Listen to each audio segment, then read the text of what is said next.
Meskipun tak ku mengerti apa yang ku alami,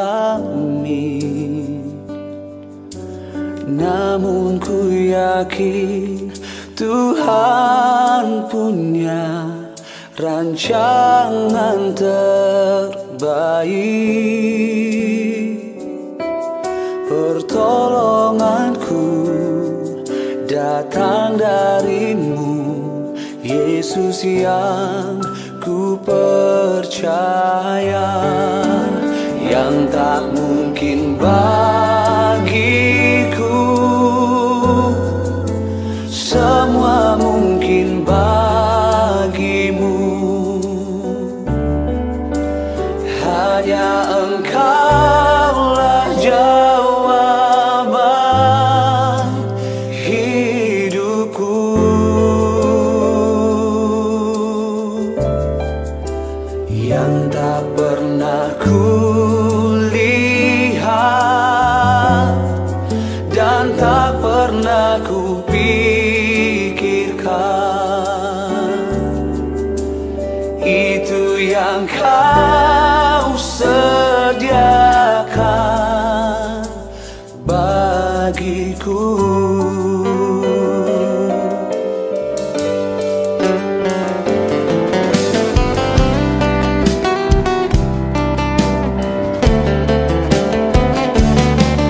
Pertolonganku datang darimu, Yesus yang ku percaya.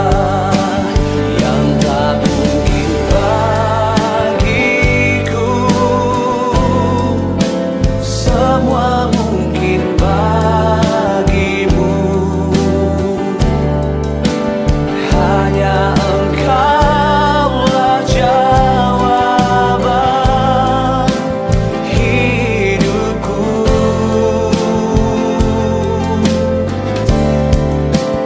Yang tak pernah ku lihat dan tak pernah ku pikirkan, itu yang Kau sediakan bagiku.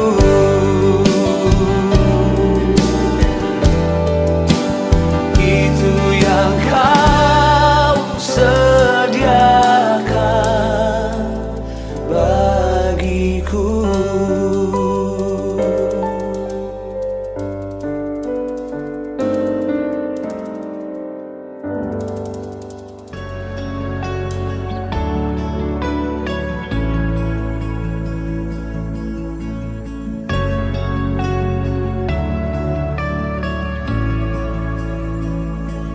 Ku rasakan hadir-Mu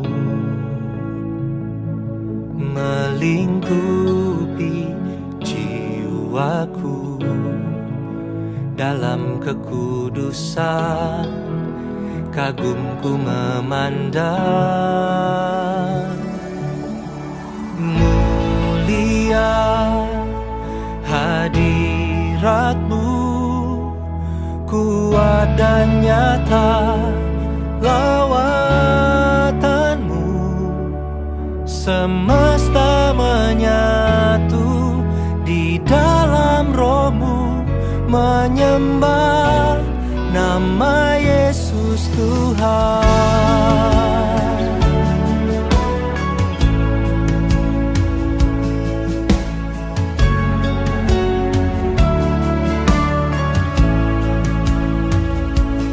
Tempat perlindunganku,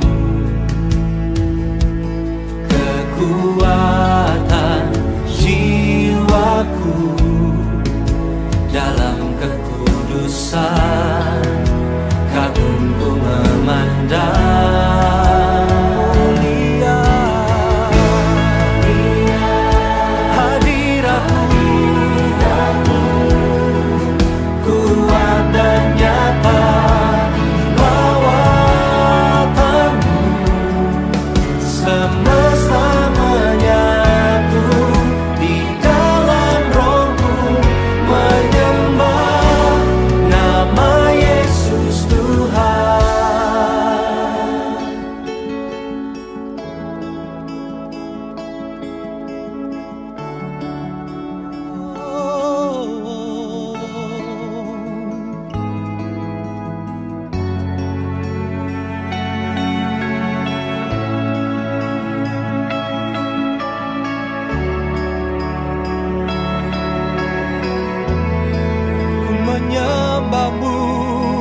sorak kemuliaan, Roh-Mu menghidupkan. Ku angkat pujian, sorak kemuliaan, Roh-Mu menghidupkan. Come on, say. Ku angkat pujian, sorak kemuliaan, Roh-Mu menghidupkan. Roh-Mu menghidupkan. Ku angkat pujian, sorak kemuliaan, Roh-Mu menghidupkan. Mulia hadirat-Mu, kuat dan nyata lawatan-Mu, semesta menyatu di dalam Roh-Mu, menyembah nama Yesus Tuhan. Mulia hadirat-Mu, kuat dan nyata lawatan-Mu, semesta menyatu di dalam Roh-Mu, menyembah nama Yesus Tuhan. Semesta menyatu di dalam Roh-Mu, menyembah nama Yesus Tuhan.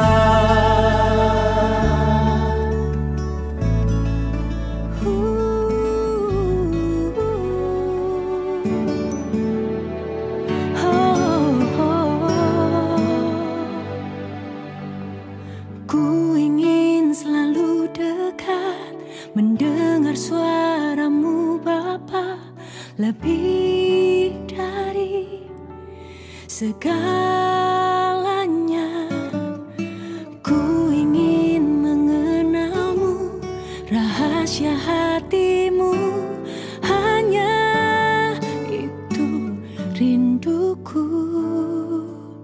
Memilih-Mu bagian yang terbaik, selamanya tak akan terganti. Harta yang paling berharga, hanya Kau Yesus selamanya.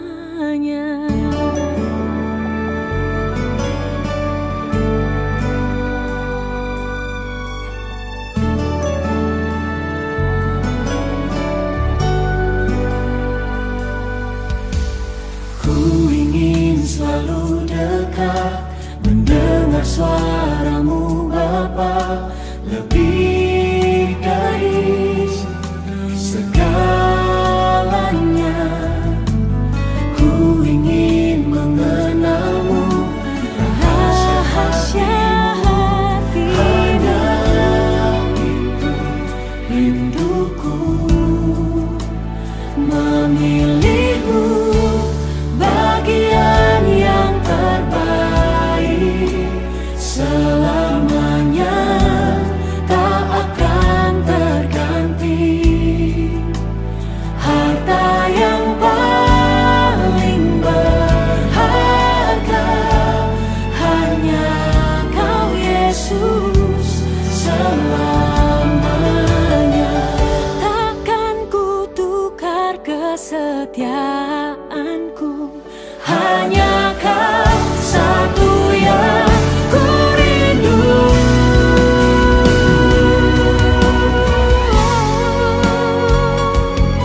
untuk selamanya. Engkaulah bagian yang terbaik dalam hidup kami, Tuhan. Ajar kami mengasihi-Mu lebih dari apapun.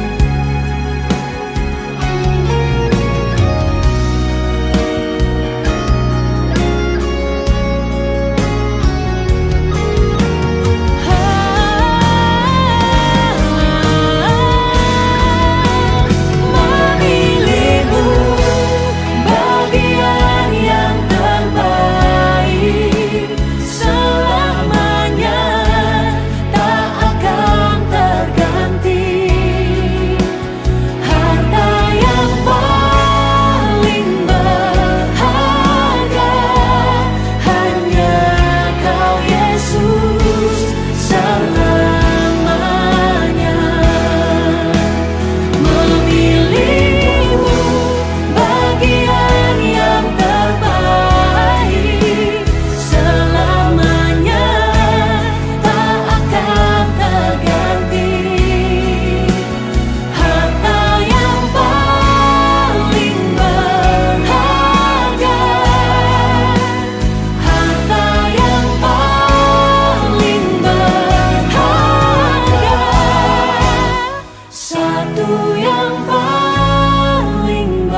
Selamat datang di Gereja Kemuliaan Sion.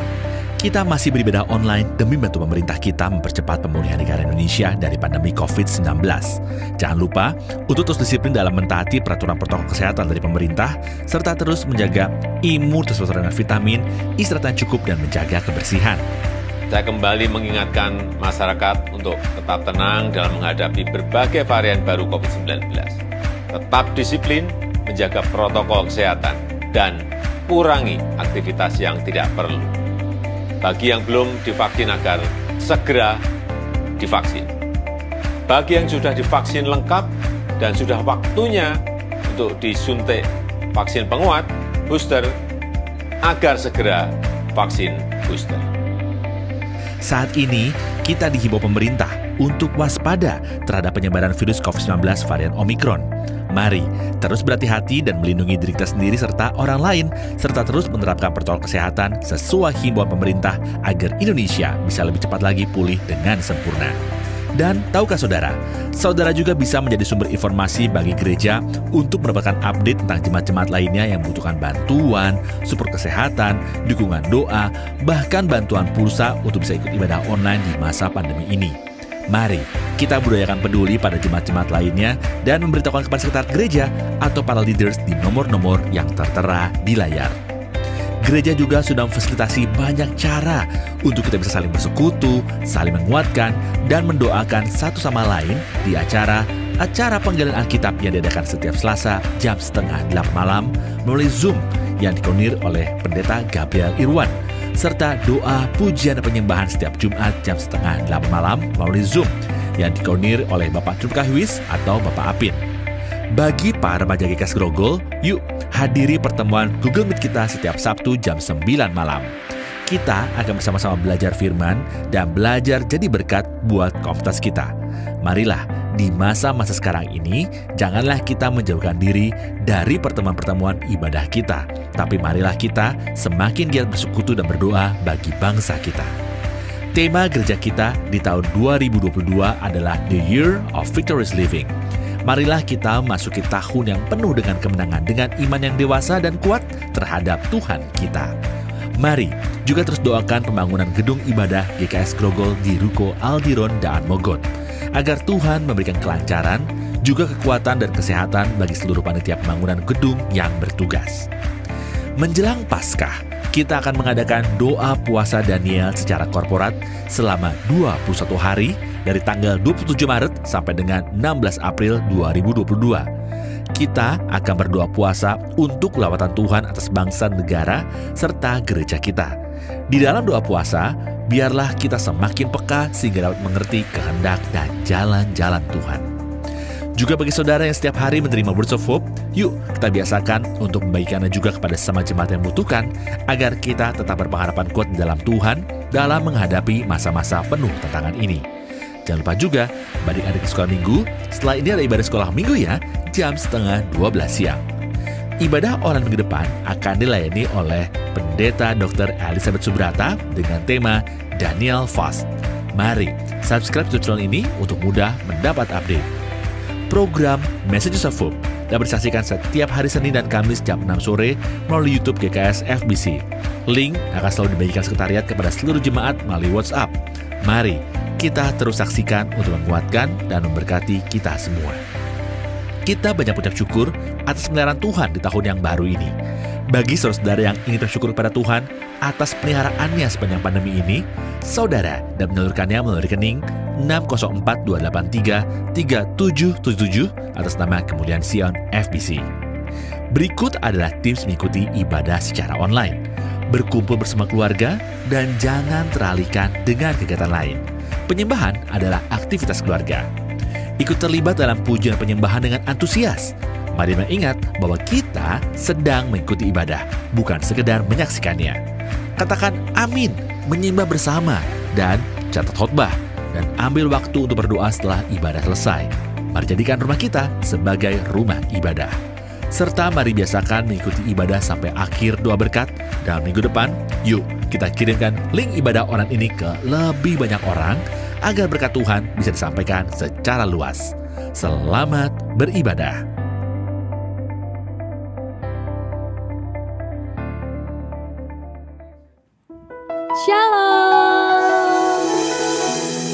Puji nama Tuhan, sukacita sekali rasanya saudara bisa berjumpa dengan Bapak Ibu Saudara di rumah dalam ibadah live streaming GKS FBC. Saudara, firman Tuhan hari ini akan dilayani oleh Bapak Pendeta Gabriel Irwan. Mari pastikan kita mengikuti ibadah ini dari awal sampai akhir supaya kita menerima berkat yang seutuhnya daripada Tuhan. Amin saudara. Amin. Siap menerima berkat daripada Tuhan. Amin. Haleluya. Yesaya 40 ayat 31 berkata demikian. Tetapi orang-orang yang menantikan Tuhan mendapat kekuatan baru. Mereka semua raja wali yang naik terbang dengan kekuatan sayapnya. Mereka berlari dan tidak menjadi lesu. Mereka berjalan dan tidak menjadi lelah. Kita imani firman ini saudara. Amin. Amin. Mari saya undang Bapak Ibu Saudara meskipun di rumah kita bangkit berdiri. Kita mau sorakkan haleluya. Sebab dia Allah sumber kekuatan kita saudara.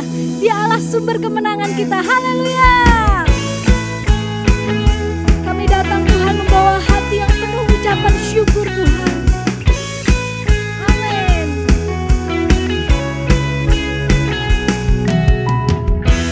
Yesus kau kekuatan.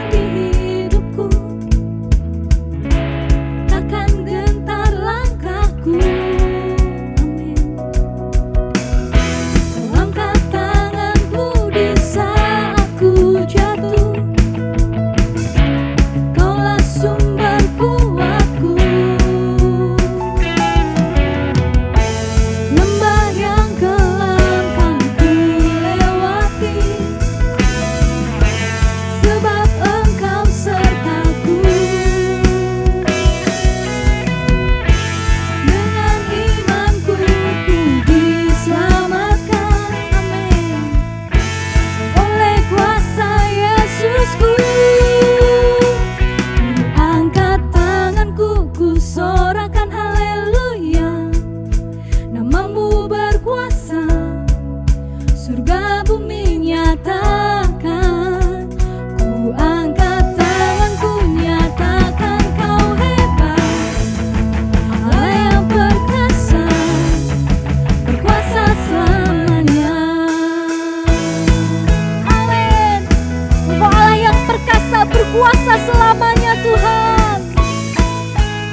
berkuasa, saudara.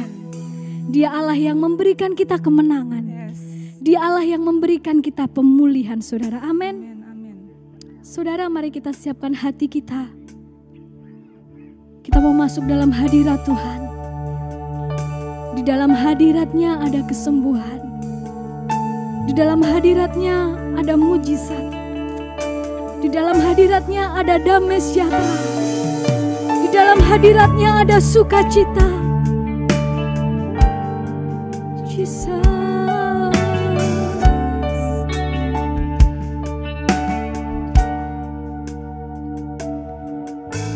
Tuhan hadir di bait kudusnya saat umat mencari wajahnya, berseru, berdoa, bersujud menyembah dan menikmati kehadirannya. Tuhan mau dekat dengan umatnya yang datang dengan segenap hatinya, berseru, berdoa, bersujud menyembah dan menikmati kehadirannya.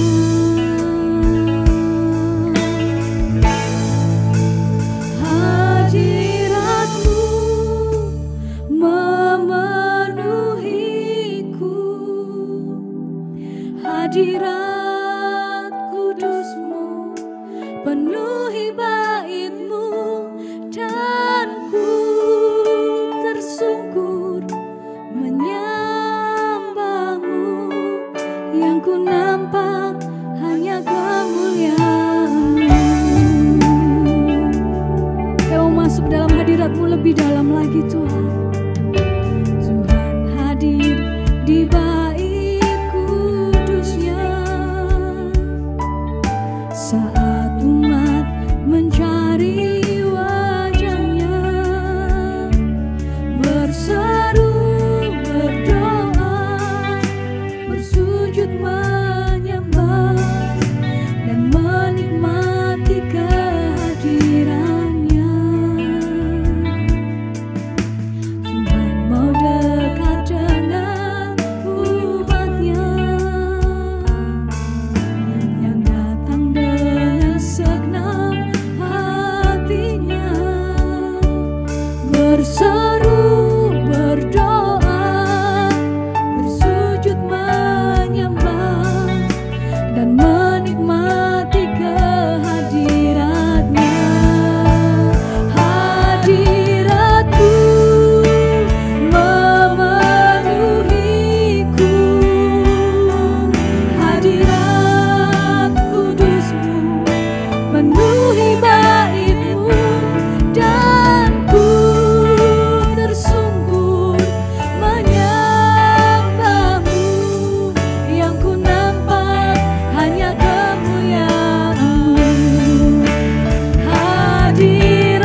sumber kekuatan kami, kota benteng kami, tempat perlindungan kami.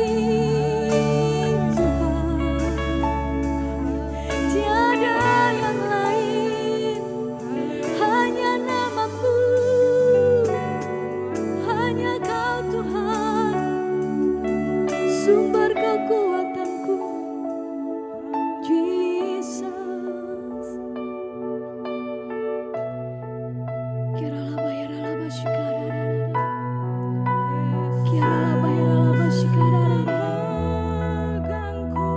Yes, Lord.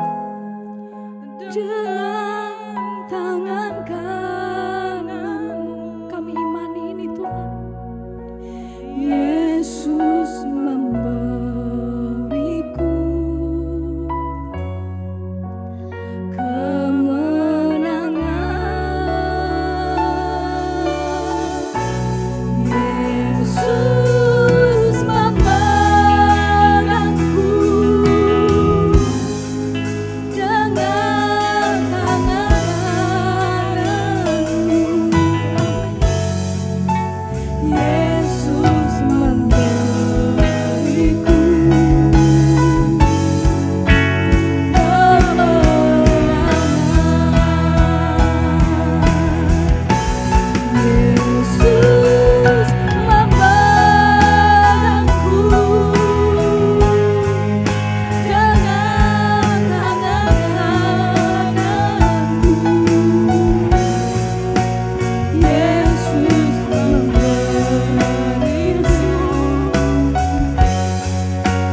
tangan kananmu. Yesus memberiku kemenangan.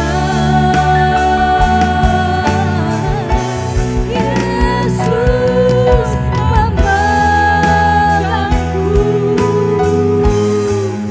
dengan tangan kananmu. Yesus memberiku kemenangan. Yesus memberiku kemenangan.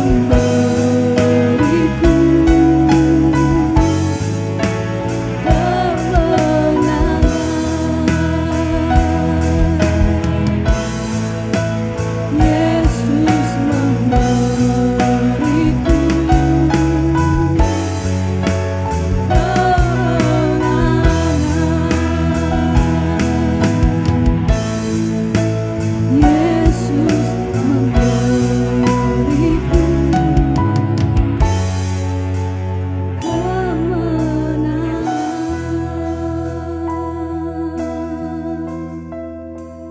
Amin, amin.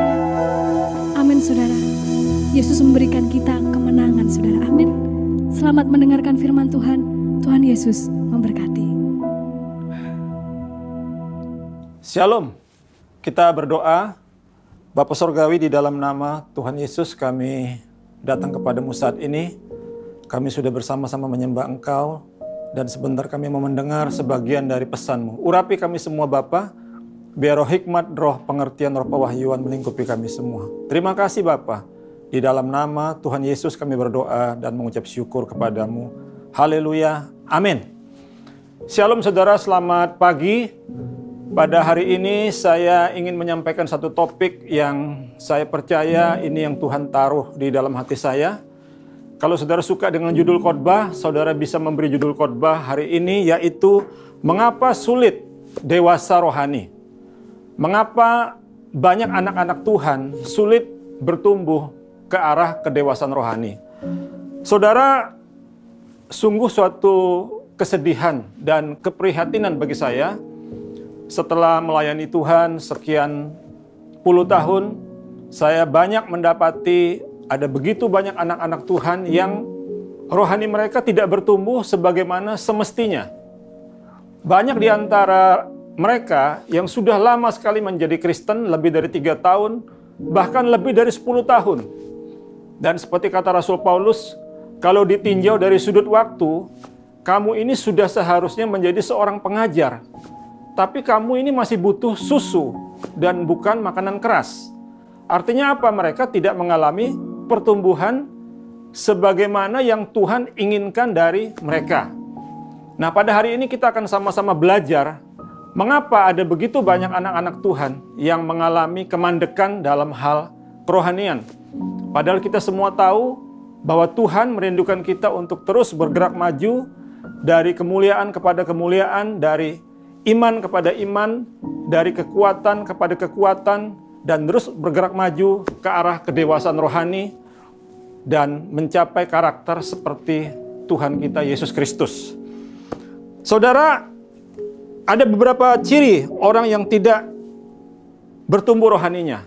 Jadi sebelum kita belajar bersama-sama mengapa sulit untuk menjadi dewasa rohani, kita perlu tahu beberapa ciri orang yang tidak bertumbuh rohaninya. Yang pertama, orang yang tidak bertumbuh rohaninya itu cirinya adalah mereka itu lemah dan rentan terhadap godaan, ya. Masih hidup secara duniawi, ya, rentan terhadap godaan, ya. Godaan duniawi, mereka mudah sekali jatuh di dalam dosa. Jatuh bangun di dalam dosa itu salah satu tanda bahwa orang seperti ini kerohaniannya tidak bertumbuh seperti yang Tuhan kehendaki. Mungkin bertumbuh juga tetapi tidak secara signifikan. Yang kedua, ciri orang yang tidak bertumbuh rohaninya adalah cenderung kompromi dengan kebenaran. Nah, kita lihat secara sederhana saja, di sekitar kita ada begitu banyak orang-orang yang kompromi dengan kebenaran, ya. Contohnya apa? Dalam hal memilih jodoh misalkan. Begitu mudah orang-orang yang mengkompromikan kebenaran, mereka mencari jodoh tidak berdasarkan standar yang Tuhan inginkan. Bahkan para orang tua, para paman, tante, opa, oma, kadang-kadang mereka mendorong anak mereka, keponakan mereka, atau cucu mereka untuk mencari jodoh hanya berdasarkan pertimbangan materi. Dan mereka berkata, tidak apa-apa, nanti bisa diinjili kok setelah masuk Kristen, nanti setelah jadi anak Tuhan, mereka bisa bertumbuh rohaninya. Nah, ini kan sesuatu gambling, saudara. Nah, ini berbahaya, ya. Jadi, hai para orang tua, hai para paman, hai para opa-oma, jika engkau mendorong anak-anakmu, keponakanmu, cucumu untuk memilih jodoh hanya berdasarkan pertimbangan materi, sebetulnya tanpa sadar engkau sedang menjerumuskan mereka ke dalam api neraka, ya. Atau mungkin katakanlah mereka tidak murtad, tapi bisa saja dan besar kemungkinannya mereka berpotensi akan mengalami penurunan dalam hal kerohanian. Karena orang yang paling dekat dengan kita itu akan menentukan juga destiny kita ke depan, saudara. Jadi memilih jodoh itu sebetulnya sangat penting, ya.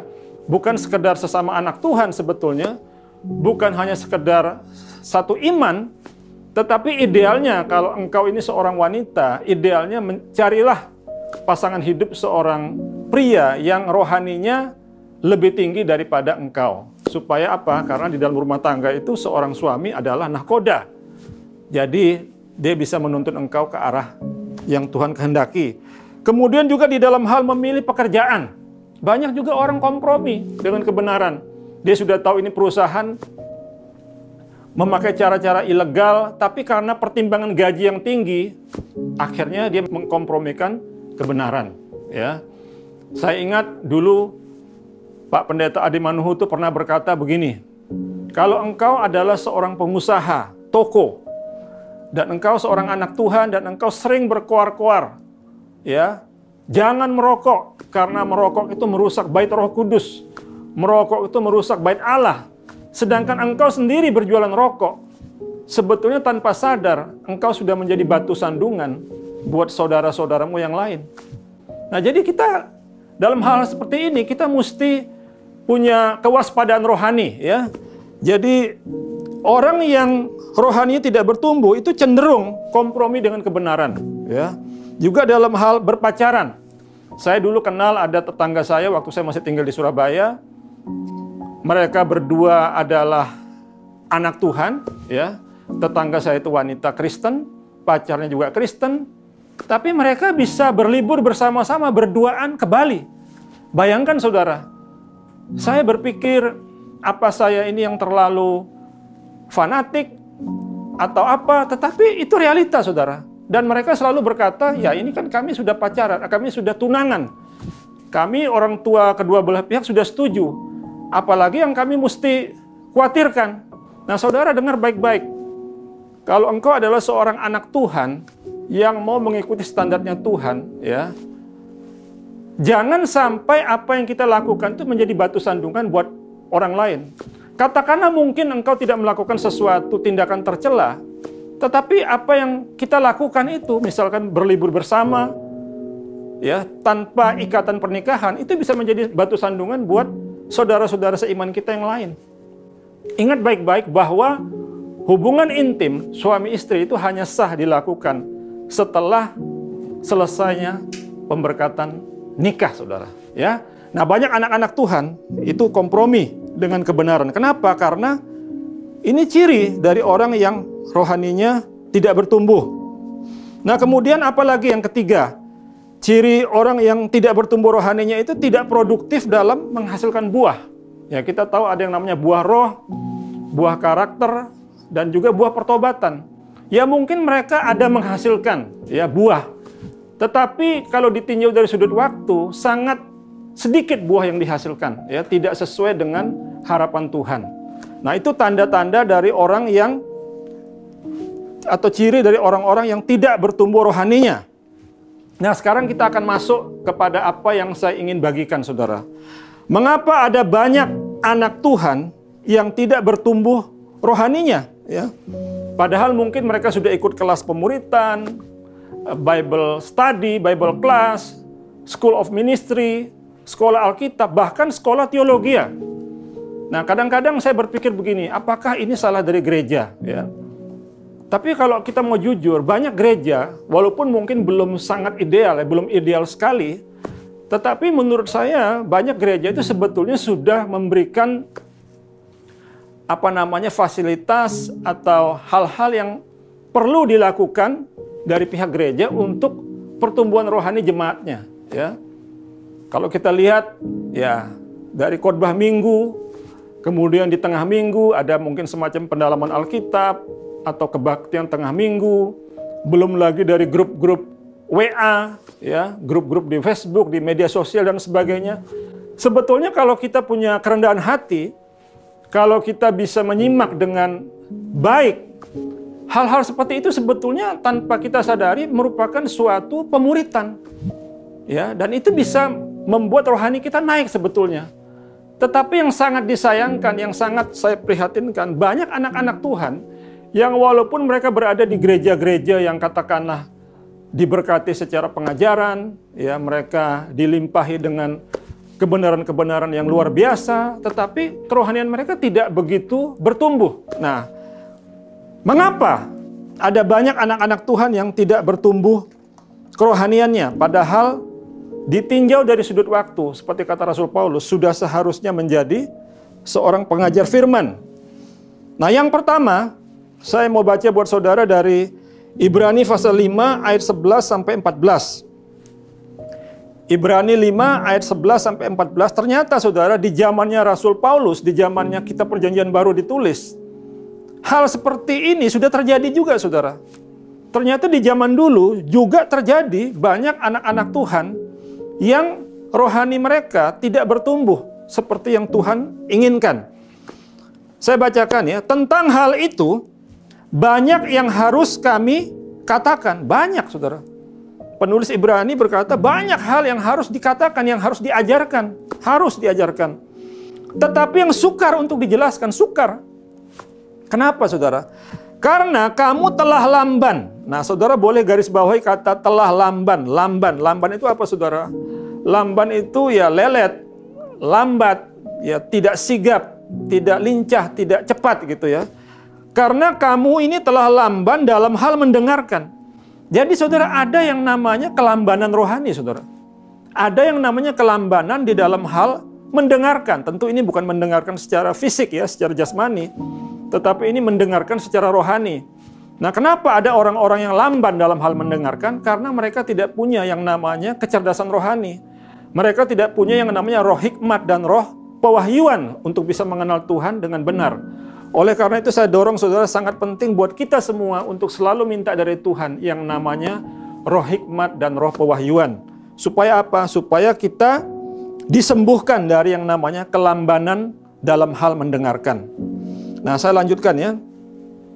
Sebab sekalipun kalian ini ditinjau dari sudut waktu, sudah seharusnya menjadi pengajar. Dilihat dari sudut waktu, sudah seharusnya menjadi pengajar. Sudah jadi Kristen lebih dari 3 tahun, bahkan 10 tahun. Bahkan ada yang sudah jadi Kristen sejak dari kandungan ibunya. Ya. Dari sudut waktu seharusnya sudah menjadi seorang pengajar firman, pengajar Alkitab. Tapi kamu masih perlu lagi diajarkan tentang asas-asas pokok dari pernyataan Allah. Masih perlu diajarin dasar-dasar kekristenan. Ya, sayang sekali. Sudah begitu lama menjadi Kristen, tapi masih perlu pengajaran-pengajaran susu, ya. Pengajaran-pengajaran yang sifatnya membelai, yang sifatnya menyemangati, memberikan semangat. Pengajaran yang mengajarkan, ini masa-masa sukar, jangan takut, Tuhan beserta dengan engkau, amin. Ya, saya setuju dengan pengajaran seperti ini, ya. Tuhan adalah gembala kita, di dalam Tuhan kita diberkati, di dalam Tuhan kita sehat, kita berkelimpahan, luar biasa. Tidak ada yang salah dengan pengajaran seperti ini. Tapi sudah saatnya kalau kita sudah lama jadi Kristen, kita bertumbuh, saudara. Harusnya kita mulai terbiasa dengan makanan-makanan keras, ya. Misalkan belajar tentang bahasa roh, tentang bagaimana menjalin keintiman dengan Tuhan, bagaimana mendengar suara Tuhan, bagaimana hidup dan bergerak di dalam pimpinan Roh Kudus. Hal seperti itu perlu kita pelajari, saudara, ya. Oke, saya lanjutkan. Sebab sekalipun kamu ditinjau dari sudut waktu, sudah seharusnya menjadi pengajar, ya. Tapi kamu masih perlu lagi diajarkan tentang asas-asas pokok dari pernyataan Allah, ya, dasar-dasar kekristenan. Dan kamu masih memerlukan susu. Ya, susu ini bicara mengenai firman Tuhan yang ringan, yang enteng-enteng, yang membelai, yang menghibur, yang memberikan kekuatan. Tidak ada yang salah, saudara, dengan firman susu. Tidak ada yang salah, sekali lagi. Tetapi ada saatnya kita mulai membiasakan diri untuk dididik Tuhan, ya, dan membiarkan diri kita untuk menerima makanan keras, ya, firman-firman yang mengarahkan kita kepada kedewasaan rohani.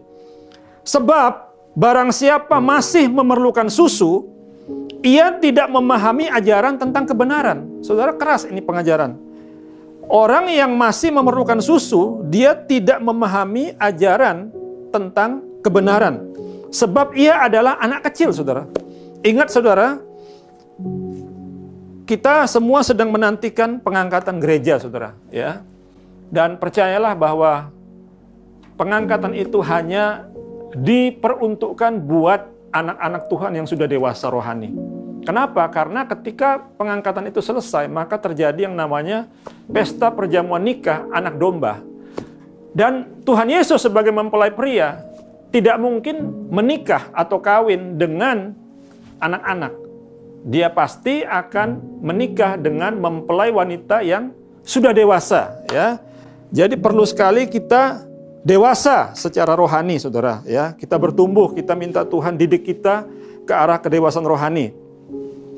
Tetapi makanan keras adalah untuk orang-orang dewasa, ya. Sekali lagi, makanan keras adalah untuk orang-orang dewasa yang karena mempunyai panca indera yang terlatih bisa membedakan hal-hal yang baik dari hal-hal yang jahat, bisa membedakan, saudara. Nah, banyak orang Kristen itu tidak bisa membedakan hal-hal yang baik dan hal-hal yang jahat, ya. Kenapa? Karena lamban dalam hal mendengarkan firman Tuhan, ya. Jadi yang pertama adalah mengapa banyak anak Tuhan tidak bertumbuh kerohaniannya? Karena lamban dalam hal mendengarkan. Tentu di sini dalam konteks mendengarkan firman Tuhan atau mendengarkan kebenaran. Nah, saudara harus tahu bahwa seorang yang mengenal Tuhan itu adalah orang yang mengenal firman-Nya, ya. Karena firman Tuhan dan Tuhan itu identik, saudara, ya. Orang yang mengenal Tuhan, dia pasti juga adalah orang yang mengenal kebenaran, ya, mengenal firman Tuhan. Nah, yang kedua, kenapa ada banyak anak Tuhan yang tidak bertumbuh? Karena adanya kesombongan rohani dan memiliki yang saya sebut kebenaran diri sendiri. Nah, mereka mungkin merasa, ya, saya sudah lulus sekolah Alkitab, saya mungkin sudah ikut SOM, saya mungkin sudah banyak mendengarkan firman dari berbagai pendeta, hamba-hamba Tuhan yang luar biasa. Dan mereka punya yang namanya kesombongan rohani. Ya, mereka punya yang namanya kebenaran diri sendiri. Saya ingat sekian tahun yang lalu, waktu saya masih kos di sebuah daerah di Jakarta Selatan, saya sedang jalan, tiba-tiba ada seorang bapak yang merupakan kenalan saya. Dia panggil saya, "Pak Pendeta, saya mau bicara sebentar." Dan dia berkata begini, "Coba duduk dulu. Menurut you," kemudian dia sebut sebuah negara besar di daerah Asia Selatan, "orang-orang ini bagaimana nasib mereka? Anda kan selalu berkata orang-orang yang mati di luar Kristus itu tidak akan diselamatkan. Nah, bagaimana dengan nasib mereka yang sekian ratus juta jiwa ini?" Saya katakan, ya sebetulnya yang mengatakan keselamatan hanya ada di dalam Yesus itu bukan saya, tapi firman Tuhan yang berkata seperti itu. Nah, kemudian dia berkata, "Tapi bagaimana nasib mereka?" Saya berkata, ya itulah sebabnya kita harus mendoakan mereka. Kita harus melakukan penginjilan. Karena hanya di dalam Kristus terdapat keselamatan kekal. Kemudian dia berkata gini, "Wah, tidak bisa kalau cara berpikir seperti itu." Dia berkata, Tuhan itu maha kasih. Ya, Tuhan itu maha kasih. Tuhan pasti tidak akan rela sekian ratus juta jiwa itu masuk ke neraka. Tidak mungkin, dia berkata. Nah, saya tidak mau berdebat dengan dia, tapi saya berpikir, nah inilah jenis orang yang punya kebenaran diri sendiri. Dia lupa bahwa memang benar Tuhan itu adalah pribadi yang maha kasih. Tetapi dia lupa bahwa Tuhan itu juga adalah pribadi yang maha adil. Ya. Artinya kalau Tuhan itu pribadi yang adil, setiap kesalahan, dosa itu harus ada hukumannya. Dia lupa melihat Tuhan dari sisi kekerasannya. Ya, dia hanya melihat Tuhan dari sisi kemurahannya, dari sisi kasihnya. Nah, ini yang namanya kebenaran diri sendiri. Ya. Dia tidak mengenal firman Tuhan secara utuh. Dia hanya melihat sepotong-sepotong. Nah, jadi hati-hati dengan yang namanya kesombongan rohani, ya. Hati-hati dengan yang namanya kebenaran diri sendiri, ya. Bahkan saya anjurkan kita seharusnya sebagai anak-anak Tuhan, setiap kali saudara kalau mendengarkan firman Tuhan, entah lewat apa saja, entah lewat YouTube, Facebook, atau saudara membaca Alkitab, atau ketika saudara menghadiri sebuah kebaktian di gereja, saudara perlu berdoa, saudara katakan, "Roh Kudus, bicara kepadaku lewat hambamu itu." Maka percayalah, bagaimanapun membosankannya khotbah atau pengajaran dari si hamba Tuhan, saudara pasti mendapatkan sesuatu. Karena apa? Karena Tuhan akan bicara kepada saudara dan Tuhan akan memberikan rema kepada saudara. Jadi sikap hati kita itu setiap kali mendengarkan firman Tuhan haruslah dengan sikap hati, "Tuhan, didik aku. Tuhan, aku mau belajar sesuatu dari firman-Mu hari ini."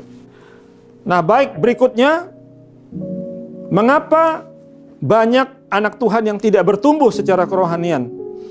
Yang ketiga adalah karena mengeraskan hati terhadap teguran dan koreksian dari firman Tuhan. Mereka masih suka dengan firman Tuhan susu, saudara. Ya, mereka tidak punya hati yang lemah lembut. Alkitab berkata bahwa, kalau tidak salah di dalam kitab Yakobus, Alkitab berkata bahwa terimalah dengan lemah lembut firman Tuhan yang tertanam di dalam hatimu. Jadi terima firman Tuhan dengan lemah lembut. Ya, seringkali kalau kita di dalam gereja atau di dalam persekutuan, ketika kita mendengarkan firman Tuhan, saya seringkali mendengar orang berkomentar seperti ini. Misalkan pendetanya berkata atau menegur ya tentang perselingkuhan, dia akan berkata setelah habis kebaktian ini, "Puji Tuhan, itu om saya kena itu, om saya kena itu. Khotbah tadi benar-benar kena om saya itu." Selalu melihatnya ke orang lain. Nah, padahal firman Tuhan itu untuk setiap kita, saudara. Terimalah firman Tuhan untuk saya pribadi gitu. Jangan melihat ke orang lain. Walaupun bisa saja Tuhan bicara kepada orang itu lewat firman Tuhan, tapi Tuhan juga bicara kepada saya. Nah, ini yang namanya kita harus terima firman Tuhan dengan sikap hati yang benar, ya. Dengan kelemah lembutan, sehingga apa, firman Tuhan itu bicara kepada hati kita, mengoreksi kita, menegur kita, mengarahkan kita kepada jalan yang Tuhan inginkan, ya. Jadi yang ketiga, jangan keraskan hati terhadap teguran dan koreksian dari firman Tuhan, ya. Kita harus berubah mentalitas kita, jangan hanya menerima firman Tuhan yang sifatnya susu. Sekali lagi, tanda dari orang dewasa rohani adalah dia bisa menerima makanan keras. Ya, kadang-kadang kita agak sedih juga, ada beberapa anak Tuhan, waduh apa itu pengajaran mengenai bahasa roh? Apa itu masalah keuangan? Kok ngomongnya masalah duit melulu? Nah, apa itu ngomong masalah baptisan Roh Kudus, mengenai intim dengan Tuhan? Itu kan cuma urusannya para pendeta, hamba-hamba Tuhan. Kalau kita mah jemaat, ya kita yang biasa-biasa saja. Ya. Bahkan seringkali saudara, sebagai hamba Tuhan, ketika saya diundang melayani di sebuah tempat, beberapa kali pengurus dari persekutuan doa tersebut atau gereja tersebut ngomong begini sama saya, Pak Irwan, nanti khotbahnya tidak usah yang dalam-dalam, Pak. Yang simpel-simpel aja, Pak. Yang praktis-praktis aja, Pak. Karena nanti mereka tidak bisa nyambung, Pak. Oh begitu, ya. Maunya begitu, ya sudah, tidak apa-apa. Ya. Tapi percayalah saudara, kalau kita tetap punya sikap hati seperti itu, ya, kalau masih baru-baru tidak masalah. Tapi kalau persekutuan doa itu atau gereja itu sudah sekian tahun eksis, dan kemudian sikap hatinya masih seperti itu, percayalah, ya, kita tidak akan mencetak, kita tidak akan mungkin memiliki jemaat atau pengikut yang militan, yang bisa menjadi penerobos, saudara. Karena setiap orang itu harus bertumbuh secara rohani, ya. Nah, salah satu cara bertumbuh secara rohani adalah menerima makanan keras, ya. Firman Tuhan yang sifatnya makanan keras itu harus dibiasakan, ya. Ya, cuma memang sayang sekali, bahkan pada zaman Alkitab pun ada begitu banyak anak-anak Tuhan yang kerohanian mereka tidak bisa bertumbuh. Kenapa? Karena masih selalu ingin firman Tuhan yang sifatnya susu, yang ringan-ringan saja. Nah, baik, yang keempat, kenapa ada banyak anak Tuhan yang tidak bertumbuh rohani mereka? Yang keempat adalah karena kasih mula-mula terhadap Tuhan Yesus sudah memudar, saudara. Mereka sudah meninggalkan yang namanya first love, kasih mula-mula. Saudara, meninggalkan kasih mula-mula ini seperti yang pernah saya katakan sekian bulan yang lalu, itu adalah satu kejatuhan yang sangat fatal, ya. Gereja di Efesus, mereka adalah gereja yang sangat unggul dalam hal doktrin, ya. Mereka berjerih lelah, mereka bahkan rela menderita demi nama Yesus. Tapi Tuhan berkata mereka mengalami kejatuhan yang sangat dalam. Kenapa? Karena telah meninggalkan kasih mula-mula. Saudara, jangan sampai kita meninggalkan kasih mula-mula. Mungkin kalau ada di antara saudara yang saat ini merasa diri saudara sudah meninggalkan kasih mula-mula, ya. Tuhan Yesus bukan lagi menjadi yang terutama dalam hidup saudara. Mulailah bertobat, saudara. Mohonkan ampun dari Tuhan dan minta urapan kasih mula-mula itu melawat kita lagi, sehingga kita bisa berada di dalam jalurnya Tuhan, ya. Karena ketika kita keluar atau meninggalkan kasih mula-mula, kita mulai jatuh di dalam hal kerohanian. Kerohanian kita tidak bertumbuh ke arah yang Tuhan inginkan. Nah, sekarang saya mau bacakan buat saudara satu ayat dari kitab Wahyu pasal 3 ayat 11 yang saya rasa ini ada kaitannya dengan kedewasaan rohani, ya. Saya percaya ini akan memberkati saudara. Saya bacakan Wahyu 3 ayat 11 berkata seperti ini. Ini adalah perkataan dari Tuhan Yesus sendiri. Tuhan Yesus berkata, "Aku datang segera." Ya, aku datang segera. Dengan kata lain, tidak lama lagi aku akan datang. Peganglah apa yang ada padamu, supaya tidak seorang pun yang mengambil mahkotamu.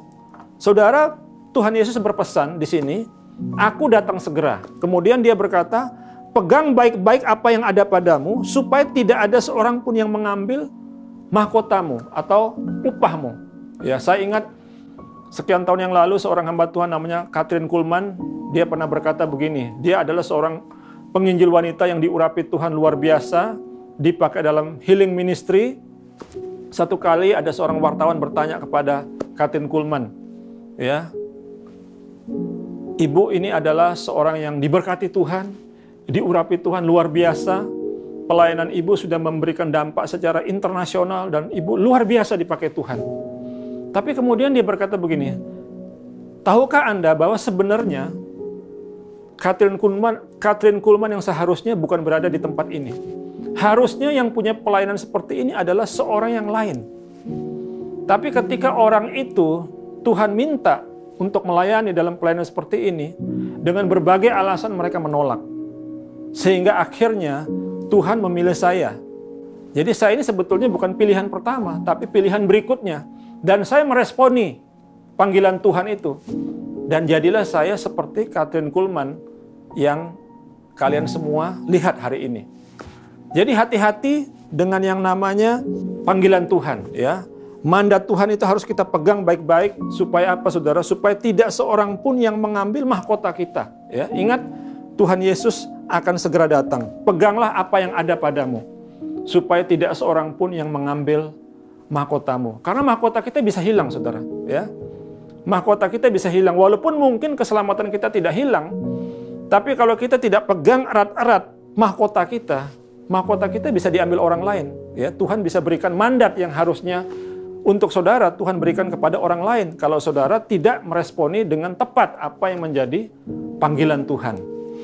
Nah, baik saudara, sekarang saya akan masuk yang terakhir, ciri-ciri orang yang dewasa rohani. Kalau tadi, kenapa ada banyak orang yang tidak bertumbuh secara kerohanian? Nah, sekarang ciri-ciri orang yang dewasa rohani. Ya, saya percaya semua kita rindu menjadi orang yang dewasa rohani. Semua kita rindu untuk menjadi mempelai wanitanya Tuhan Yesus. Sehingga ketika pengangkatan gereja itu tiba, kita pun diangkat di awan-awan. Ya, tentu kerinduan kita seperti itu. Nah, hari ini, apa ciri-ciri orang yang dewasa rohani?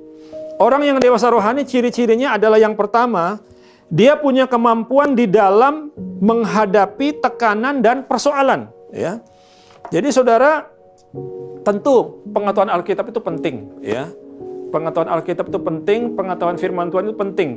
Tetapi kedewasaan rohani itu tidak sekedar diukur dari pengetahuan Alkitab. Tapi bagaimana kita punya kemampuan di dalam menghadapi tekanan dan persoalan. Bagaimana kita bereaksi secara tepat ketika kita berada di bawah tekanan, saudara. Saudara, saya mau beritahu, ada banyak hal dalam hidup ini yang bisa membuat kita marah, yang bisa membuat kita murka. Tapi ingat baik-baik sekali lagi, reaksi kita itu yang Tuhan lihat, saudara. Ya, kita harus minta dari Tuhan kemampuan untuk bisa bereaksi secara tepat di dalam setiap menghadapi tekanan. Ya, Alkitab berkata, seorang yang bisa mengendalikan diri, ya, dia melebihi seorang pahlawan yang merebut kota, saudara. Orang yang bisa menguasai dirinya itu melebihi seorang yang bisa merebut kota. Ya, jadi penting sekali bagi kita untuk punya penguasaan diri. Karena itu mari minta dari Tuhan kemampuan untuk bisa menghadapi tekanan, ya, pressure dan persoalan di dalam hidup ini. Karena itu adalah ciri dari orang yang dewasa rohani. Yang kedua, orang yang dewasa rohani itu punya kemampuan di dalam mengendalikan lidahnya atau perkataannya. Ya, saya bacakan buat saudara Yakobus 3 ayat 2. Yakobus 3 ayat 2 berkata seperti ini, sebab kita semua, ya, sebab kita semua bersalah dalam banyak hal. Dalam banyak hal kita semua ini bersalah, saudara. Ya, banyak hal. Kita semua bersalah dalam banyak hal. Nah, kemudian Alkitab berkata, barang siapa tidak bersalah dalam perkataannya, ia adalah orang sempurna yang dapat juga mengendalikan seluruh tubuhnya. Yakobus 3 ayat 2. Jadi orang yang dewasa rohani itu punya kemampuan di dalam mengendalikan lidahnya atau mengendalikan perkataannya. Nah, oleh karena itu mari kita minta dari Tuhan, Tuhan berjagalah pada bibir lidahku, Tuhan. Ya, belajar untuk mengucapkan perkataan-perkataan yang sesuai firman Tuhan. Bukankah Alkitab berkata bahwa setiap kata sia-sia harus dipertanggungjawabkan pada hari penghakiman? Ya, saya ingat ada seorang hamba Tuhan namanya Watchman Nee. Beliau ini adalah seorang rasul yang luar biasa dari Tiongkok, seorang gembala yang luar biasa yang dipakai Tuhan mendirikan banyak gereja di Tiongkok. Dia berkata bahwa perkataan sia-sia itu membocorkan urapan saudara. Kalau saudara adalah orang yang diurapi Tuhan, mari jaga perkataan saudara. Karena perkataan sia-sia itu bisa membocorkan urapan saudara. Bisa saudara, ya. Bisa membocorkan urapan. Jadi hati-hati. Karena salah satu tanda orang yang dewasa rohani adalah orang yang punya kemampuan di dalam mengendalikan lidahnya, di dalam mengendalikan perkataannya, ya. Yang berikutnya, orang yang dewasa rohani itu adalah orang yang bisa beradaptasi dengan orang lain, ya. Bisa beradaptasi dengan orang lain, ya.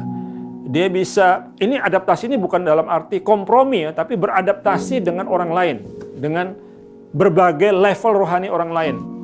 Saya ingat ada seorang hamba Tuhan yang seperti tadi saya katakan, yaitu Watchmeni. Watchmeni ini selain seorang pemimpin gereja, seorang penulis yang diurapi, dia juga adalah seorang yang sangat fasih dalam hal-hal firman Tuhan. Dan dia kalau tidak salah lulusan dari Amerika. Jadi dia lulusan sekolah Alkitab dari Amerika. Tetapi orang ini sebagai orang yang dewasa rohani, dia bisa bergaul dan bisa bicara nyambung dengan para tukang becak, saudara. Saya baca di salah satu bukunya, dia punya kebiasaan menginjilin para tukang becak dan dia bisa masuk ke dalam bahasa mereka. Nah, ini tanda orang yang dewasa rohani. Sekalipun dia adalah seorang yang terdidik, seorang yang punya titel, seorang yang berpendidikan tinggi, tetapi dia tidak mengalami kesulitan untuk bergaul dan memberitakan Injil, ya, berfellowship dengan orang-orang yang tingkat pendidikannya kurang.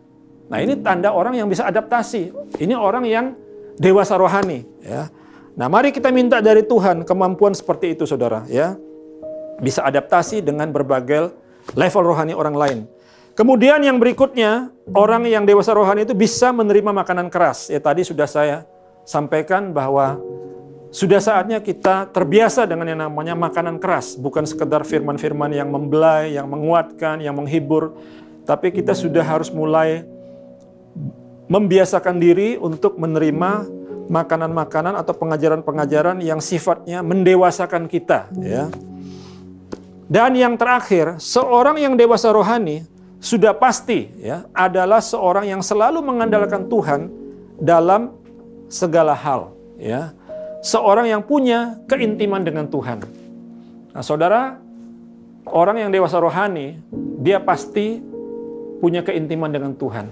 Dia pasti adalah seorang yang selalu mengandalkan Tuhan dalam setiap sisi kehidupannya, dalam setiap segi kehidupannya.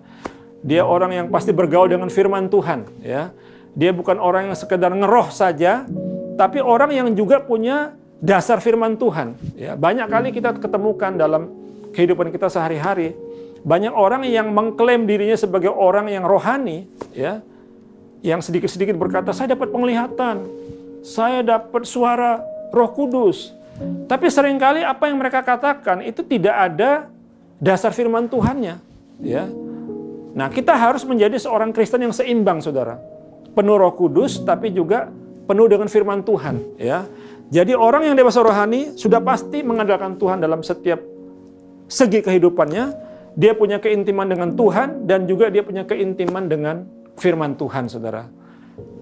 Saya berdoa, saya mendorong kita semua, mari minta kesanggupan dari Tuhan, minta kasih karunia dari Tuhan, supaya kita menjadi orang yang dewasa rohani. Karena sekali lagi, hanya orang yang dewasa rohaninya yang layak menjadi mempelai wanitanya Tuhan Yesus.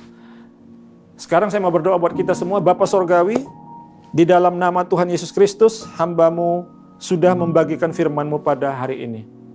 Hari ini kami sudah sama-sama belajar mengenai kedewasaan rohani. Kami semua meresponi firman-Mu ya Bapa. Kami semua ingin menjadi mempelai wanitanya Tuhan Yesus. Kami ingin menjadi orang yang dewasa secara rohani. Karena itu tolong kami Tuhan, berikan kami kerendahan hati, jubah kerendahan hati. Kami minta roh yang, hati yang lemah lembut. Sehingga ketika kami menerima firman Tuhan, tidak ada lagi kubu-kubu, tidak ada lagi tembok-tembok, tidak ada lagi benteng-benteng, tetapi kami terima dengan hati yang rela. Berikan kami hati yang mau dididik oleh Engkau ya Tuhan, sehingga kami bertumbuh ke arah Engkau. Terima kasih Bapa, terima kasih. Bagimulah kemuliaan kekal sampai selama-lamanya. Di dalam nama Tuhan Yesus kami berdoa dan bersyukur kepadamu. Haleluya. Amin. Puji nama Tuhan saudara. Terima kasih buat Bapak Pendeta Irwan atas firman yang begitu menguatkan kita saudara. Amin. Mari saudara, siang hari ini kita bawa bangsa dan negara kita ke hadapan Tuhan. Kita percaya bahwa hati Tuhan ada di bangsa kita saudara. Amin. Mari kita pujikan lagu ini bersama-sama sebagai bentuk iman kita kepada Tuhan. Ini kerinduan kami Tuhan untuk bangsa kami Indonesia.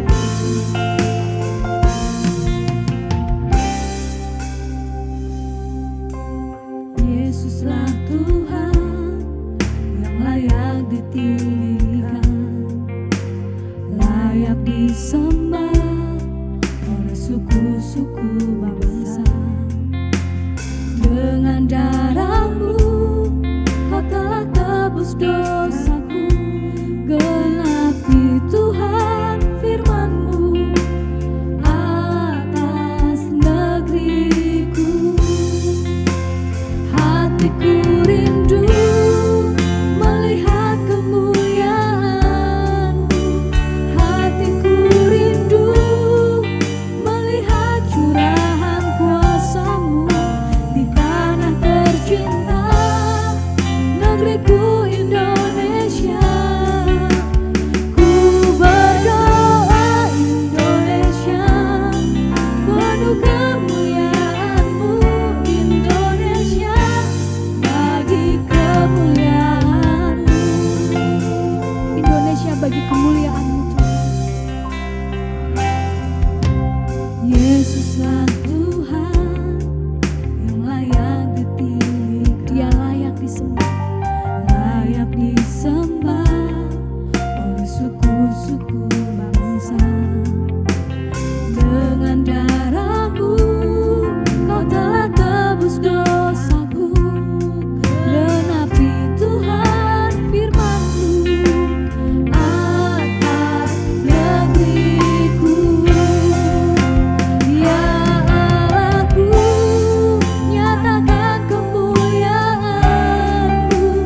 Ya Allahku, nyatakan curahan kuasa-Mu di tanah tercinta, negeriku Indonesia. Ku berdoa Indonesia, bagi kemuliaan-Mu Indonesia, bagi kemuliaan-Mu. Ya Allahku, nyatakan kemuliaan-Mu. Ya Allahku, nyatakan curahan kuasa-Mu di tanah tercinta, negeriku Indonesia. Ku berdoa Indonesia, penuh kemuliaan-Mu Indonesia, bagi kemuliaan-Mu. Indonesia, bagi kemuliaan-Mu. Indonesia, bagi kemuliaan-Mu. Benar Tuhan, seperti pujian ini Tuhan, kami rindu bangsa Indonesia penuh dengan kemuliaan-Mu. Kami rindu bangsa Indonesia penuh dengan kekudusan-Mu Tuhan. Kami rindu Indonesia penuh dengan mujizat Tuhan. Tuhan, kami tahu hati-Mu ada di bangsa kami. Mari Tuhan nyatakan kemuliaan-Mu lebih lagi buat bangsa kami. Di tengah-tengah kesulitan yang kami alami, kami percaya tangan-Mu untuk bangsa kami Tuhan. Indonesia penuh dengan kemuliaan-Mu. Indonesia penuh dengan kemenangan. Indonesia penuh dengan mujizat Tuhan. Kami rindu melalui masa-masa sulit ini Tuhan. Setiap orang yang belum percaya Engkau, mereka akan melihat bahwa kemuliaan-Mu untuk bangsa kami. Mereka akan melihat mujizat-Mu untuk bangsa kami. Setiap lutut bertelut, Setiap lidah mengaku bahwa Engkau adalah satu-satunya Tuhan yang layak disembah. Engkau adalah jalan kebenaran, tidak ada yang lain Tuhan. Kami serahkan bangsa Indonesia ke dalam tangan-Mu Tuhan. Siap pemerintahan dari mulai presiden sampai ke RT RW. Kami serahkan ke dalam tangan Tuhan. Berkati pemimpin bangsa kami. Ada roh yang takut akan Tuhan. Ada roh ketaatan. Pengurapan Tuhan buat pemimpin bangsa kami. Hikmat Tuhan buat pemimpin bangsa kami Tuhan. Saat ini Tuhan, bangsa kami dilanda COVID Tuhan yang belum selesai. Tapi kami percaya Tuhan, rencana-Mu juga belum selesai buat bangsa kami. Mata-Mu tertuju buat bangsa kami Tuhan. Hati-Mu tertuju buat bangsa kami. Kami berdoa Tuhan buat setiap rakyat yang mengalami kesulitan. Baik itu mereka yang sakit, baik itu yang kesusahan ekonomi. Mari Tuhan yang hiburkan, Tuhan yang sembuhkan. Biarlah melalui masa-masa sulit ini Tuhan, mereka justru berjumpa dengan Engkau. Mereka justru melihat perbuatan tangan-Mu yang ajaib melalui bangsa kami. Melalui proses sulit ini Tuhan. Terima kasih Tuhan, kami serahkan perekonomian bangsa kami ke dalam tangan Tuhan. Kami percaya Tuhan ada di bangsa kami tidak perlu takut, kami tidak perlu gentar. Sebab Tuhan bersama dengan bangsa kami, ini iman kami Tuhan. Terima kasih Tuhan buat firman-Mu pagi hari ini yang begitu menguatkan kami Tuhan. Bahwa Engkau adalah sumber kemenangan kami. Tuhan kota perlindungan kami Tuhan, tidak ada yang lain. Berkati hamba-Mu Bapak Pendeta Irwan yang telah menyampaikan firman-Mu, hikmat yang daripada Tuhan. Tuhan yang bawa dari kemuliaan kepada kemuliaan yang lain. Tuhan yang berikan beliau pewahyuan demi pewahyuan Tuhan. Sehingga setiap apa yang dikotbahkan itu menjadi berkat buat jemaat. Setiap yang dikotbahkan Tuhan itu menjadi pemulihan buat jemaat. Mereka mengalami perjumpaan dengan Engkau melalui hamba-Mu ini Tuhan. Terima kasih Bapak. Kami juga serahkan Tuhan Bapak Gembala kami, Bapak Pendeta Bunda Di Subrata berserta dengan keluarga. Tuhan yang berkati hamba-Mu ini, hikmat yang daripada Tuhan, pewahyuan yang daripada Tuhan, kesehatan yang daripada Tuhan, perlindungan yang daripada Tuhan turun atas Bapak Gembala kami. Sehingga beliau boleh memimpin setiap kami jemaatnya untuk selalu senantiasa dekat dengan Engkau Tuhan. Terima kasih Bapak, kami juga berdoa Tuhan buat gereja kami GKS di mana kami tertanam Tuhan. Terima kasih buat gereja yang sampai hari ini terus ada Tuhan. Kami berdoa Tuhan biarlah melalui gereja ini Tuhan nama-Mu ditinggikan. Melalui gereja kami Tuhan nama-Mu dimuliakan. Siap orang Tuhan yang mengikuti ibadah live streaming kami, mereka mengalami perjumpaan pribadi dengan Engkau. Yang sakit Tuhan sembuhkan, yang susah Tuhan hiburkan, yang kehilangan pengharapan ada pengharapan baru Tuhan melalui setiap tayangan-tayangan di GKS kami Tuhan. Kami juga berdoa Tuhan buat pembangunan gereja yang saat ini masih terus berlangsung. Berkati Pak Apin dan tim Tuhan, berkati setiap tukang yang menanganinya Bapak. Tuhan biarlah ketika mereka bekerja, mereka ada sukacita. Ketika mereka bekerja mungkin mereka lelah, tapi di situ ada kekuatan baru. Ada damai sejahtera yang baru Tuhan. Kami berdoa buat gereja kami yang saat ini sedang dibangun Tuhan. Nantinya Bapak, ketika orang masuk dalam gedung ini, mereka mengalami perjumpaan pribadi dengan Engkau Tuhan. Mereka mengalami hadirat Tuhan yang kuat di gereja kami Tuhan. Terima kasih Bapak, terima kasih. Berkati seluruh gereja GKS Satelit dimanapun berada. Bapak Gembala, Bapak Pendeta-pendeta, Tuhan berkati. Baik itu Jogja, Surakarta, Klaten, semuanya Tuhan berkati Bapak. Biar melalui kehadiran mereka Tuhan nama-Mu ditinggikan, nama-Mu dimuliakan. Terima kasih Tuhan, kami juga berdoa Tuhan buat jemaat yang saat ini mungkin mengalami kelemahan tubuh, yang saat ini mungkin mereka kesusahan Tuhan, yang saat ini mereka mungkin kehilangan pengharapan. Dari tempat ini Tuhan, kami memberkati mereka di dalam nama Tuhan Yesus. Kami berkati mereka di dalam nama Tuhan Yesus. Biarlah mereka Tuhan mengalami perjumpaan pribadi dengan Engkau lebih dalam lagi Tuhan. Melalui kesulitan yang mereka alami, mereka berjumpa dengan Engkau. Merasakan pertolongan Tuhan, merasakan mujizat Tuhan. Dan nama-Mu ditinggikan Tuhan. Terima kasih Bapak, terima kasih. Pada akhirnya kami menyerahkan seluruh kehidupan kami ke dalam tangan-Mu Tuhan. Biarlah kami menjadi pribadi-pribadi yang taat. Menjadi pribadi-pribadi yang tidak takut Tuhan. Walaupun kami mengalami kesulitan. Tapi kami menjadi pribadi yang penuh dengan kemenangan. Sebab kami tahu Tuhan selalu beserta dengan kami. Terima kasih Bapa. Di dalam nama Tuhan Yesus kami berdoa dan mengucap syukur. Haleluya, haleluya. Amin. Kita sudah sampai di akhir ibadah, saudara-saudara. Mari kita terima berkat Tuhan.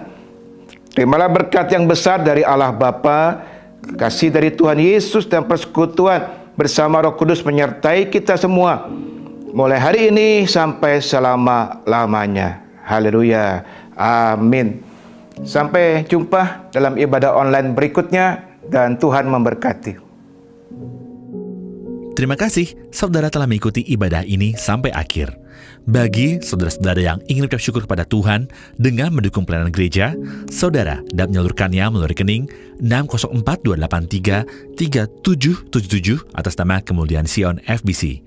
Ibadah online minggu depan akan dilayani oleh Pendeta Dr. Elizabeth Subrata. Juga jangan lupa terus mengikuti PA Zoom setiap hari Selasa jam 7:30 malam dan DPP setiap hari Jumat melalui Zoom jam 7:30 malam. Setelah ini jam 11:30 siang juga akan ada ibadah sekolah minggu. Pada akhirnya, kami berterima kasih kepada semua pihak yang terlibat dalam terlaksananya ibadah online ini. Sampai jumpa di ibadah online minggu depan. Mari tetap beraktivitas dengan mengikuti protokol kesehatan yang dihimbau pemerintah. Tuhan Yesus memberkati.